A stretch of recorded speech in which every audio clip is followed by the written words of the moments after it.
Lasalud.mx, porque la salud es primero. Presenta la entrevista. Bueno, buenas tardes a todos. Soy Javier Picó. Soy responsable de una firma de consultoría estratégica internacional que se llama Life Science Consulting.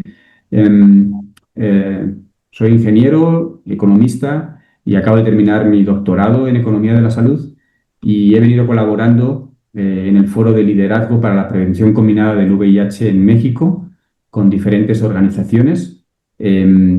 Y esto ha hecho en los últimos meses la elaboración de un consenso que hace poco ha sido presentado en la Academia Nacional de Medicina y en el que hemos aportado la línea estratégica de la cuantificación del tamaño que debe tener el PrEP en México para que realmente tenga impacto en la salud pública en el país. Como todos ya sabemos, la respuesta al VIH en México aún es limitada en cuanto al diagnóstico tardío principalmente y todavía la lenta adopción del PrEP. Recordemos que el PrEP lo que nos va a permitir es que vamos a inmunizar a una población para evitar que haya contagio sucesivamente a poblaciones sanas. Y esto hace que, evidentemente, las tasas de infección se vean reducidas. En México aún estamos cerca, pero no suficientemente cerca de las metas internacionales de diagnóstico, tratamiento y supresión. Y, como saben, alrededor de 380.000 personas viven con VIH-Sida en el país. Eso lo que generó, a través de este consenso, es hacernos la pregunta de cómo deberíamos entonces establecer la relación entre el gasto en PrEP contra el gasto en tratamiento en VIH. Es decir, cuánto prevenimos contra cuánto tratamos. Internacionalmente se venían viendo estudios que hablaban de que este ratio era de alrededor de 3:1, 3 PrEP por cada infección en VIH, que se deberían manejar para manejar curvas planas. En México, debido a la situación que hay actualmente en el país, después de hacer este consenso con expertos, nos dimos cuenta que se requería mayor número de PrEP comparado con estándares internacionales. Casi, de hecho, del número de 10:1 para que pudiéramos aplanar la curva. ¿Qué significa aplanar la curva? Bueno, aplanar la curva lo que quiere decir es que el efecto combinado de la prevención de PrEP y condón, porque no deben verse separadas, porque tienen que hacerse como estrategias de salud pública juntas, pues permite que las diferentes poblaciones nos esté generando una proporción de PrEP por infecciones que llega a ser plana, es decir, que ya no va aumentando exponencialmente como venía. Y calculamos estas relaciones. Cuanto más se use el condón, menos PrEP necesitaríamos usar. Pero como aún la tasa de uso del condón en México es baja, no superior al 30%, pues entonces había que hacer una estrategia de doble cobertura con PrEP para cubrir ese otro delta y llegar a 60, 70 u 80% de cobertura ante sospecha de relación de riesgo. Y estos porcentajes lo distribuíamos en este ejercicio por los 10 estados de la República que tienen mayor número de infecciones y podríamos llegar a calcular con bastante precisión y apoyar a Censida en su estrategia de compra de cuánto es el tamaño que se requería, ¿no? Para los 2,5 millones más o menos de pruebas al año que se hacen de VIH-Sida, sabiendo que esto, el 60% se produce en estos 10 estados, o sea, como 1,5 millones, para grupos de riesgo y con PrEP estaríamos hablando de que alrededor de 150.000 PrEP al año permitirían abatir la curva de las infecciones por VIH en México. Y esto fue lo que se ha estado discutiendo. Se han presentado estos resultados, evidentemente, se han discutido con relaciones internacionales incluso el modelaje, porque se tomaron como referencia los que ya había internacionalmente, pero no eran suficientes para México porque no manejaban la doble protección, entonces hubo que hacer ajustes, con lo cual México también está liderando a nivel internacional proponer políticas públicas y mediciones más precisas, y entonces con esa proyección se hizo vamos a decir, consenso que determinó cuál era la mejor manera de plantearlo en México a nivel práctico para el uso de las personas que viven con VIH, a nivel o que pueden estar infectadas, y a nivel gubernamental para explicarles cuál es la manera más costo eficiente de invertir en este tipo de terapias. Todo ello sin entrar en ningún tipo de componente aún de qué comprar específicamente, porque saben que en PrEP también nos encontramos con diferentes alternativas, las que son espontáneas, solamente contra momentáneas, y las que son de larga duración, porque hay poblaciones que mantienen relaciones de riesgo, vamos a decir, durante más tiempo y tienen que estar protegidas de mejor manera. Pero sin entrar en esos detalles, solo esa protección de 10:1, de alrededor de 150.000 para los 10 estados de mayor incidencia, podrían abatir la curva de cómo se calcula la relación PrEP contra infección de VIH. Y esto es lo que quería compartirles con ustedes esta tarde. Estimado Javier, ¿por qué invertir hoy en prevención combinada del VIH resulta más rentable para el sistema de salud que atender las consecuencias de nuevas infecciones en el futuro? ¿Por qué? Pues básicamente, digamos, hay razones desde varias perspectivas. Una, es evidente que si tú estás manejando PrEP de la manera correcta en el momento oportuno ante la relación de riesgo, puedes evitar que la infección se llegue a producir y, por tanto, aparezca la enfermedad derivada de la infección. Entonces, vas a tener población sana sin VIH viviendo, solo por invertir en prevención, sin estigmatizar cuáles son sus comportamientos sexuales, que esto también es un tema que a veces se obvia. Entonces, el PrEP es una estrategia que te permite, sin estigmatizar, tener protegida a tu población. No es una vacuna, evidentemente, pero el concepto de política pública podría ser similar. Entonces, por eso es importante invertir. Dos, porque nunca sabes quién va a estar expuesto a esta infección. Se piensa de manera errónea que son solo entre poblaciones de riesgo, es decir, que se lo buscan, pero la verdad es que se ha visto mucho desarrollo de VIH en parejas estables donde uno de la pareja tiene relaciones fuera del matrimonio o fuera de la relación estable, contagia a gente que no cree que tiene que estar protegida y entonces la cadena de infección se maneja no por grupos de riesgo, sino ya por población normal, por población sana, con una vida sexual, vamos a decir, tranquila, correcta. Ambas son correctas, pero me refiero más tradicional. Entonces, la prevención es la única manera de cortar de raíz la curva de infección y de transmisión. Y entonces, pues es lo más eficiente en política pública, Carlos. Ya, esa sería, pues yo creo que una razón de peso, ¿no? Suficientemente de peso, se ha probado en colectivos, se ha probado en Brasil, se ha probado en San Francisco y se ha demostrado que la curva que venía creciendo de infecciones se ha aplanado. Entonces, aplanar una curva epidemiológica es, como cuando tuvimos COVID, demostrar que las infecciones las puedes parar. Y si las puedes parar, pues no hay mejor inversión para hacerse. Y ya no entro, y eso hablo desde la perspectiva del paciente y protección. Si lo vemos desde la perspectiva económica, pues invertir en PrEP tiene un cierto gasto, seguramente menor a todo el tratamiento de retrovirales que requiere un paciente de por vida. Siempre y cuando, además, no se me complique, porque como se me complique, va a tener también gastos hospitalarios muy elevados. Javier, ¿qué evidencia existe sobre la costo-efectividad de herramientas como la PrEP, el diagnóstico oportuno y la vinculación temprana al tratamiento? Como les mencionaba, se puede hacer ya, porque está disponible, artículos en Brasil,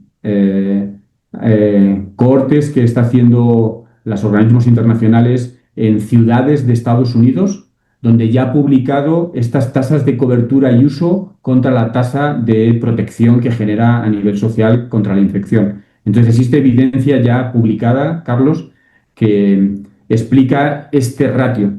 De hecho, este ratio 3:1, 10:1, 5:1 es como se suelen medir las políticas en este aspecto en los diferentes países. Entonces, cataloga a los países por su nivel de inversión en PrEP versus VIH. Entonces, si tú estás en 3:1, estás invirtiendo menos que si estás a 10:1.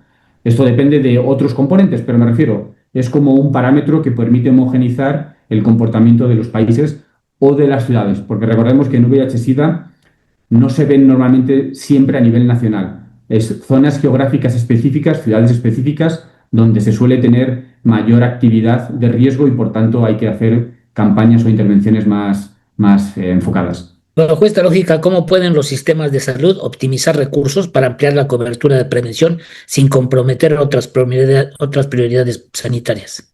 Es evidente que los sistemas de salud siempre van a enfrentar una presión financiera. Esto no viene y daría para otras 3 horas de conversación, Carlos. No solo afecta a VIH-Sida, afecta a muchas enfermedades. Y entonces esto viene y vendrá y así seguirá y no hay manera de pararlo. Y hay muchas razones. Hay un incremento del gasto per cápita, hay un incremento poblacional, hay un envejecimiento poblacional, hay unos hábitos de las personas que no son del todo sanos. Esto no hay manera de pararlo. La decisión del gestor es: ¿recaudo más o encuentro maneras de recaudar para hacer mayor este gasto? Opción 1. Y opción 2, que va en paralelo, lo gasto de la manera más óptima posible. Yo enfoco tu pregunta en la segunda parte y es: no es que esto le quite dinero a nadie más, es que como sociedad decidimos que queremos que tengamos recursos financieros para atender enfermedades. Una vez que lo decidimos, pagamos impuestos y esto nos lo tienen que dar. Y si no les da suficiente, pues pagaremos más impuestos o que nos planteen alternativas. Pero una vez resuelto esto, lo que sí tienen los sistemas sanitarios es la obligación de hacer el gasto de la manera óptima posible. Dentro de ese mundo, dentro del mundo de VIH, PrEP contra tratamiento es lo más óptimo, sin ninguna duda, porque, repito, evita tratamientos de por vida a poblaciones sin contar los otros gastos sociales que esto incluye, ¿no? Estigmatización, baja de productividad, carencia afectiva, millones de otros gastos que no contabilizamos. Entonces, en cualquier enfermedad siempre es mejor mantener a alguien sano que curarlo una vez que está infectado. Y más en VIH, que sabemos que no tiene curación y que solo vamos a mantener su vida en los mejores estándares de calidad. Javier, si tuvieras que recomendar una sola inversión prioritaria para acelerar los resultados en VIH en México, ¿cuál sería y por qué? La que es más costo efectiva es el uso del condón. También no hay ningún lugar a dudas. Lo que pasa es que no se ha logrado pasar la barrera. Hubo años en que llegó, si no tengo mal entendido, llegar hasta los 40% de cobertura. Hoy apenas está en el 31%, según los últimos datos de las organizaciones sociales que trabajan con estos colectivos que conviven con este virus. Pero, dado que ese tiene un componente también de comportamiento que requeriría temas educativos, temas de accesibilidad, temas de no estigmatización, temas incluso de placer sexual, o sea, tiene otros componentes, ese sería el más costo efectivo y por eso se hace masivo. Entonces habría que meterlo desde las familias, no dar esa sensación de que estás incitando a la sexualidad porque regales un condón a tu hijo. No, o a tu pareja, o a tu amigo, o a tu madre, da igual. Es un tema de protección y eso socialmente tardará un tiempo en crearse. Eso, como no llega a más de un 30%, no es suficiente. ¿Por qué? Porque sigue entonces generando una tasa de contagio mayor al 1 a 1. Es decir, hay un contagio, se estima que hay 7 contagios por cada paciente que tiene VIH. Entonces, como cortar eso solo sería si me protejo y me protejo en un 30%, sigue habiendo un 70% que lo pongo en riesgo. El único otro mecanismo que hay es el PrEP. No sé si es el mejor, pero es el único que cubre el gap del condón. Ahora, desde una perspectiva económica, ¿cuál es el costo de no alcanzar las metas de prevención del VIH hacia el 2030? Lo que sí hay o lo que sí se tiene que estimar es el costo capital, o sea, el costo per cápita de tener un cierto porcentaje de infecciones versus otro. Es decir, un porcentaje de infección de 1 a 1, 1 a 2 versus 1 a 7, es evidente que potencialmente me está subiendo el gasto 7 veces más de lo que debería versus alguien que esté en 1.1. Entonces, el delta, como hay que estimarlo, no es cuánto me ahorro, es cuánto me debo gastar preventivamente versus lo que me voy a tener que gastar por tratamiento. Y ese ratio es el que tenemos que establecer, porque es la manera de hacer la transición, porque tampoco la transición la consigues de un día para otro. No es que si ahora gastas todo en prevención, esto se resolvió inmediatamente porque tarda un tiempo en implantarse en la sociedad. Pero al menos seguir pagando en tratamientos, pues es un suicidio económico porque no vas a curar a esta población y lo que vas a hacer y va a seguir creciendo. Entonces, por cada dólar que pongas en tratamiento, mínimo un porcentaje, y ese porcentaje, repito, va 10 a 1, o sea, $1 céntimo debería ir a prevención. Si no lo hace, seguirá creciendo el número de infectados y si sigue creciendo el número de infectados, además del impacto social y personal, tendrá un impacto económico más alto porque tendrá que tratar a más pacientes con retrovirales durante más tiempo. Puedes decir, oye, no le puedo entrar todo al principio, entonces enfócate en poblaciones de riesgo. Entra en estados de mayor incidencia. Coordínalo con la estrategia del condón. Entiendo que no todo el dinero lo tenemos al origen, pero como has dicho, Carlos, le entras porque le tienes que entrar. Solo decide cómo le entras, pero no, la decisión no es si le entro o no, es cómo le entro. Y en qué cosas merece la pena quitar para colocar aquí, porque estamos hablando de que es una prevención con unos porcentajes de protección del 97-98%. Repito, no es una vacuna, no lo pensemos así, pero te está dando este tipo de protección si lo usas correctamente, con lo cual, ¿por qué no? No es que 1 de cada 10 se te va a escapar, no, se te va a escapar 1 de cada 100. Es lo mismo que nos pasó en COVID, que a lo mejor lo vemos más cercano. Hay que evitar que los contagios, por eso nos encerraron, por eso pararon los aeropuertos. Una vez que ya no hubo una dispersión del virus, ya entonces teníamos capacidad en los sistemas de salud para tratar a las poblaciones, ya la economía empezó a reactivarse, etc. Pero el primer objetivo fue parar la tasa de contagio. Pues ese es el mismo punto en cualquier virus o en cualquier planteamiento viral. Javier, ¿algo que desees agregar? Agradecer mucho este espacio y cualquier otro comentario que os surja, si esto de cualquier persona que lo escuche, pues con gusto regresar conmigo y tratamos de explicarlo mejor, que seguramente se puede hacer mejor o de una manera más clara. Lasalud.mx